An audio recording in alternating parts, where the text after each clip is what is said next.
Did you ever feel like giving up? Yes, there are actually days I feel like giving up. I was getting slimmer. My neck was having holes by this side. So those days wanted me to give up. It felt like I should give up because I'm like, why do I keep doing this to So myself? well done for completing your 30 days fast.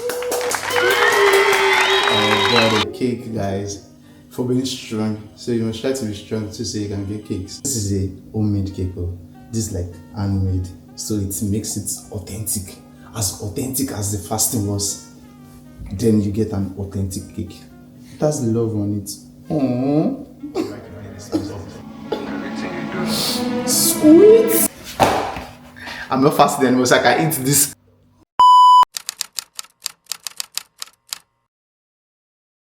You just completed 30 days of Ramadan. How does it feel? It went by so fast, but most importantly, I feel like I've grown mentally, spiritually.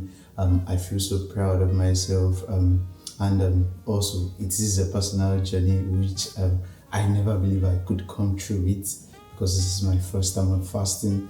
But fortunately, I was able to complete 30 days, which makes me feel like, can I say strong man? Strong man. So, what was the hardest part for you?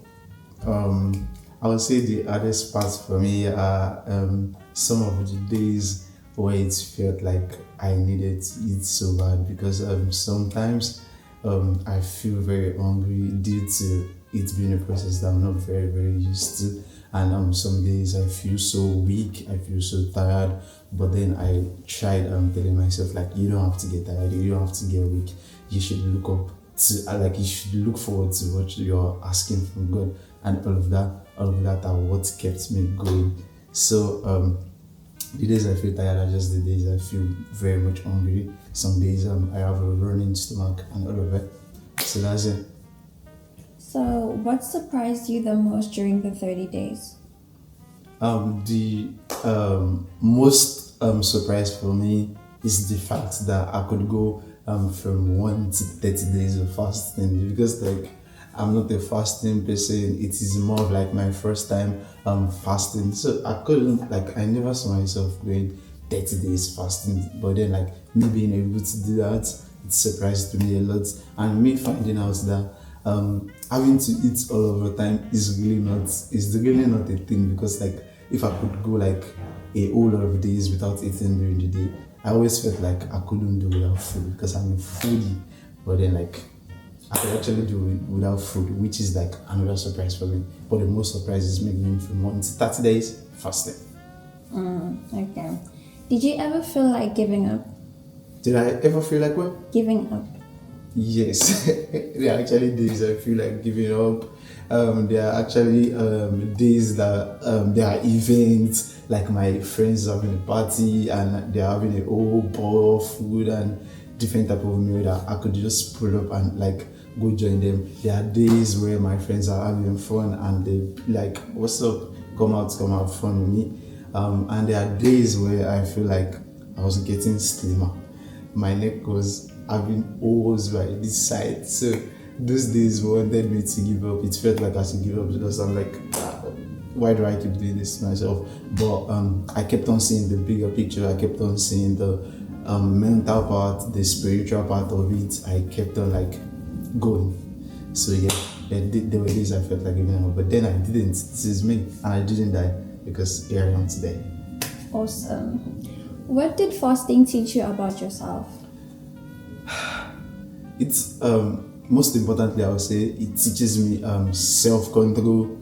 It's also teaches me like I could survive with a whole lot of stuff because when I say self-control, having to eat at a specific time and having to put a stop to some things because in the process of fasting you can't engage in most of like worldly things, so which sometimes I drink, sometimes I like do like some worldly things which I had to stay away for the 30 days. Even till now I have to stay away. I don't have to limit it to 30 days, but which I have to like stay away from it from the 30 days.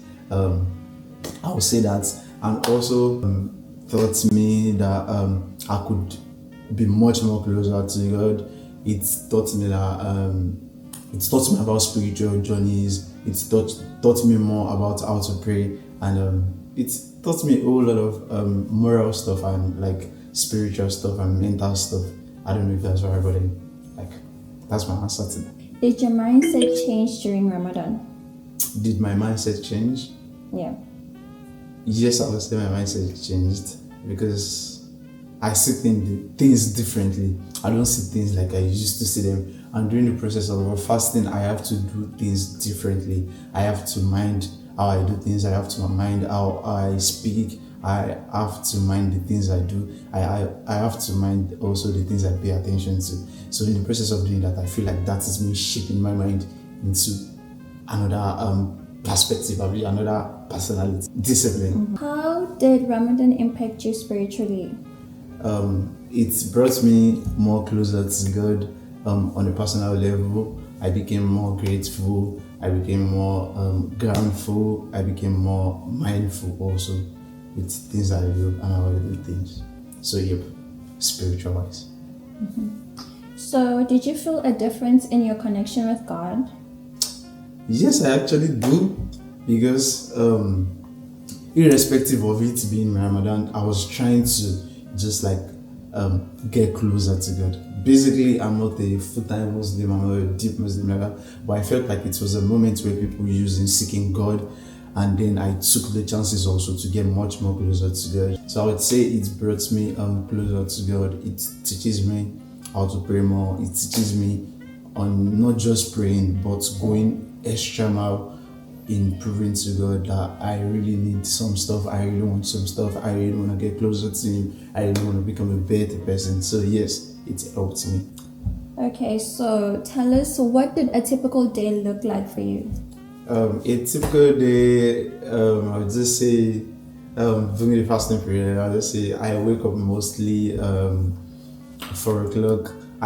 From the beginning, I actually started using alarm, but along the line, I saw like my body got used to waking up 4 o'clock. So I woke up 4 o'clock, I eat, I drink water, I do all of that. I go back to sleep and wake up in the morning. I just carry along with my day-to-day activity.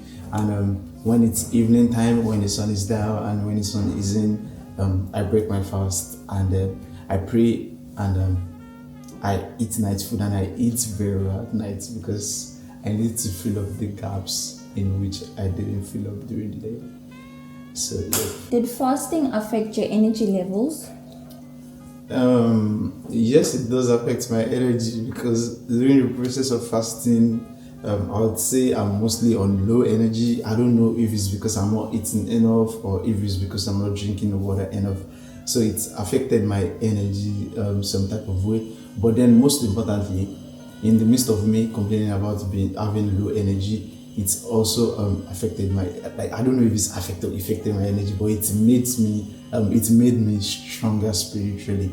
So both sides, it's definitely affected my energy. It changed my energy. Yeah, but I think your body adjusted to it, innit? Yes, my body adjusted along the line. I had to like get used to it. You vlogged the entire journey. What made you do that?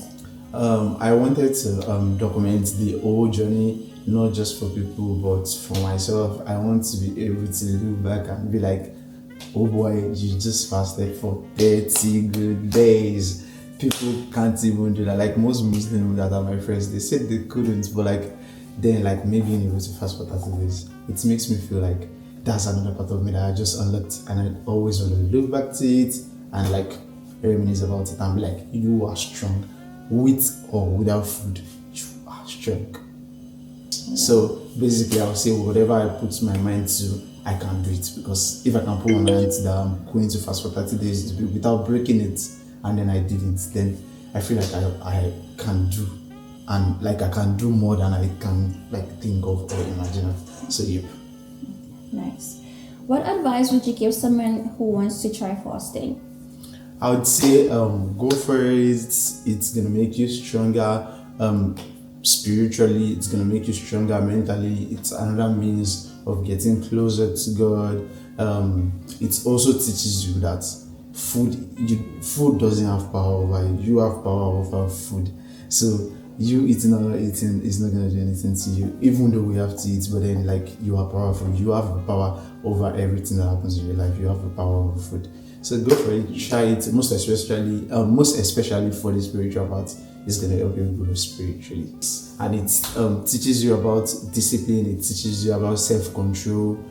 Self-control is also knowing that you can do without food. You could, like, you don't have to eat every minute. So you can stay away long hours without food also. Okay, so would you do it again? Yes, definitely, I will do it again. It's an experience that I actually enjoyed. Like, I can't say enjoy. I actually felt the process while doing it. So yes, I would like to do it again. And any way of seeking God more than just praying and all of that, yes, I would like to try it again. Because in the process of doing this, I saw changes in my life too, and God is gonna come through for me right after. I do believe. So yes, I will do it again and again and again and again. What's one thing you're taking with you after Ramadan? A whole lot of food. I'm joking. So I would say discipline, mindfulness. I want to carry on my day to day, like when I was fasting. Because when I was fasting, I was kind of like holy. Like, I mean, I'm not perfectly holy, but then I was kind of like holy. I'm mindful of things I do, things I say. I'm mindful of everything that goes on around me. I don't focus on bad things. I keep my mind straight. So yes, I want to carry that along with my day today. Even though it's gonna feel a bit hard, but then, like, I don't want to go back to living as I used to live without care and none of it. What do you think is one thing that people misunderstand about fasting? So people feel like fasting is all about food and all of that, but it's not just about food. It's about self-control. It's about discipline. It's about building your spiritual life. It's about building yourself also mentally. So yup, fasting is not just about starvation or all of that. It's about building yourself both mentally, spiritually, food-wise, everything-wise. So yup, that'll be all for now, people. I'm gonna catch you guys later. So, well done for completing your 30 days fast. I got a cake, guys, for being strong. So you must try to be strong too, so you can get cakes. So this cake has a letter. Is this a letter or a jet? It looks like a jet. OMG. It's a letter. So let me keep my cake. Yeah. Let me read what's on the letter for y'all. Let me open gently. So it says, let me show you guys. So it says, I'm so proud of you for completing your fast. May God honor you and your discipline and answer your prayers. Amen. Amen, guys. Say amen, guys. Amen. I can hear you guys saying amen. I clap for myself. Clap for me, guys. So I'm not going to be eating this cake alone. Or do you guys want some so I can cut it and send to you guys addresses one by one? Anyways, what does it say? It has a thing on it. It says, well done. Let me hold it. I don't want to break it, guys. It says, well done. So, yup, that's another encouragement. If you decide to fast, maybe you will get a cake too. This is a homemade cake. This is like handmade. So it makes it authentic. As authentic as the fasting was. Then you get an authentic cake. It has love on it. Aww. Sweet. I'm not fasting anymore, so I can eat this.